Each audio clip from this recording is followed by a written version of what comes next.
fundamental duties. Though the rights and the duties of the citizens are correlative and inseparable.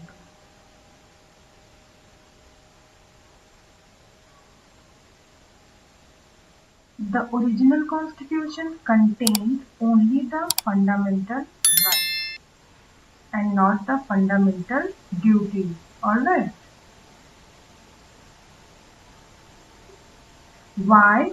Because the framers of the constitution did not feel it necessary to incorporate the fundamental duties of the citizen in the constitution. However, they incorporated the duties of the state in the constitution in the form of UPSC. Alright. Later, in 1976, what happened? A new part was added to constitution. This was part 4A, and the fundamental duties of citizens were added in the constitution through this amendment. So, in 1976, the Congress party set up the Swaran Singh Committee to make recommendations about fundamental duties, the need and necessity of which was felt during the operation of the internal emergency of 1975 to 1977. The committee recommended the inclusion of a separate chapter of fundamental duties in the Constitution. It stressed that the citizens should become conscious that in addition to the enjoyment of rights, they also have certain duties to perform as well. So, the Congress government at center accepted these recommendations and enacted the 42nd Constitution Amendment Act of 1976. Alright. So, this amendment added a new part, Part 4A. And this new part consists of only one article, that is Article 51A, which for the first time specified a code of 10 fundamental duties of the citizens. Alright. So, here it says that these duties are not mentioned in the Constitution. It is based on the Swaran Singh Committee recommendations of 1976, 10 fundamental duties, Part 4A, Article 51E were added by the 42nd Constitutional Amendment Act of 1976. Recommendations such as duty to pay taxes, penalty for non-compliance of duties were not incorporated in the Constitution, although these were also recommended by the Swaran Singh Committee. In 2002, by the 86th Constitution Amendment Act, one more fundamental duty was added. Here it says that Japanese constitution is perhaps the only other democratic constitution in the world which contains a list of duties of citizens. And here one thing we should keep in our mind is this, that these fundamental duties of the Indian Constitution are inspired by the Constitution of erstwhile USSR. Alright. So let's see these duties in a detailed manner.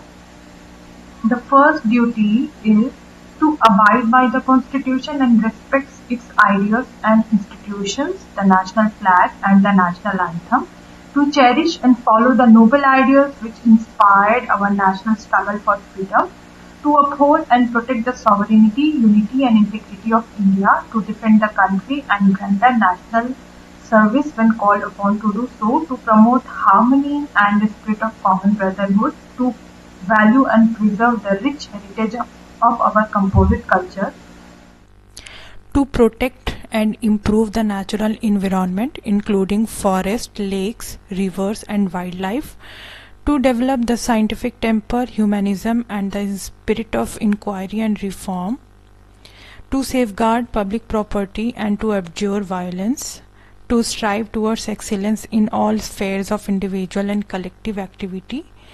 And this duty was added by the 86th Constitution Amendment Act of 2002, and it says that who is a parent or guardian to provide opportunities for education to his child, or as the case may be, ward between the age of 6 and 14 years. Alright, and here we will see the features of the fundamental duties.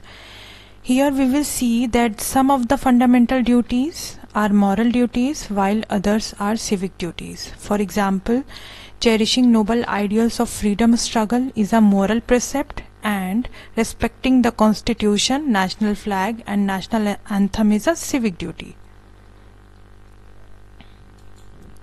Fundamental duties are confined to citizens only, and they do not extend to foreigners.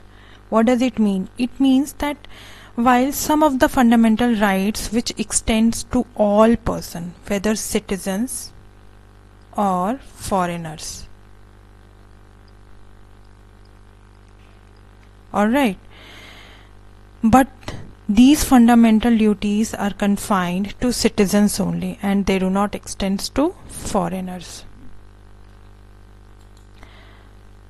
Fundamental duties like DPSPs are non-justiciable in nature. However, Parliament is free to enforce them by suitable legislation. Like the DPSPs, it means fundamental duties are also non-justiciable. The Constitution does not provide for their direct enforcement by the courts. Alright, and there is not legal sanction against their violation. However, it says that the Parliament is free to enforce them by suitable legislation.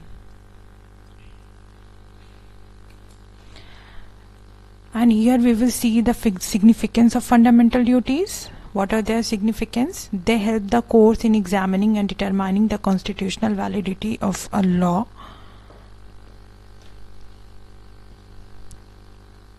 They serve as a source of inspiration for the citizens and promote sense of discipline and commitment among them. Alright.